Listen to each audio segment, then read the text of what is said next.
I'm going to talk about Series B fundraising. However, most of these points apply to all fundraising. A Series B raise will likely be on the CFO's horizon up to 12 months in advance, and the simple advice is to keep this in mind in the 12 months preceding the event to ensure you're in the best possible position if it's brought forward to adapt. When it comes to the actual work that's required, this will vary on a company-to-company basis depending on the infrastructure and the existing reporting processes. However, you should always look to provide 3 to 6 months in order to ensure you can prepare for any eventualities. And allocate sufficient resource to ensure within your team that your BAU processes do not suffer during the raise, because a lot of stress and strain will be placed on your finance team. Process. If you control the flow of information, you can control the deal.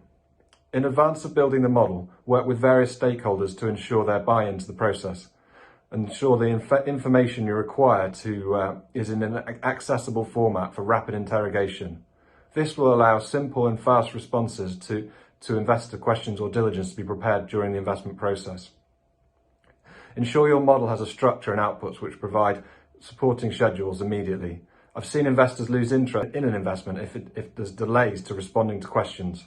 They expect you to know your business inside out, and any delay doesn't inspire confidence. Try to examine all KPIs and supporting information which are required to evidence both your performance and the assumptions which underpin the business strategy. If you've prepared an analysis for something, it shows that you're in total control of the business and provides confidence for them in you. If something isn't available immediately, which is common, set achievable expectations on when that can be made available to the investor. Try to find the most experienced stakeholder with the most investments experience and wargame meetings with them. Use investors or board members to the full extent possible. This will allow you to ensure you've thought about all eventualities and can prepare all types of information. Performance updates. If you can control the flow of information at the timing, you can support your story as well. Establish a process internally at the start and devise a template to provide updates to investors. The release of information during the process is preferable at a steady cadence. Weekly updates can be provided to release news and key wins and data from key trading periods or events which support your story, hopefully highlighting events to the better.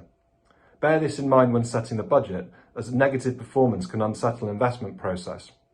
Investors tend to invest in dots and lines, and so they will be looking out for this information to provide support and reassurance during the process. It's very rare for a process to last a short period of time. However, they can last a couple of weeks, but mostly they can last a couple of months, and they'll be looking and gaining signs of the investment from you during this process. And finally, some wider remarks. As a CFO leading a Series B fundraise, it's highly likely that your responsibility will be much greater than just preparing the financial model and supporting figures. Organisations vary by size, but I would ensure you have a clear understanding of what is likely to be expected throughout the process by investors, including things such as the data room. It's useful to look at websites such as Deal Room, which have a library of documents which set out everything from how to lay out your data room to, more importantly, what should be in it, and deal playbooks which give you an insight into the investment process so that you can plan and prepare for the process in advance to ensure the maximum chance of success.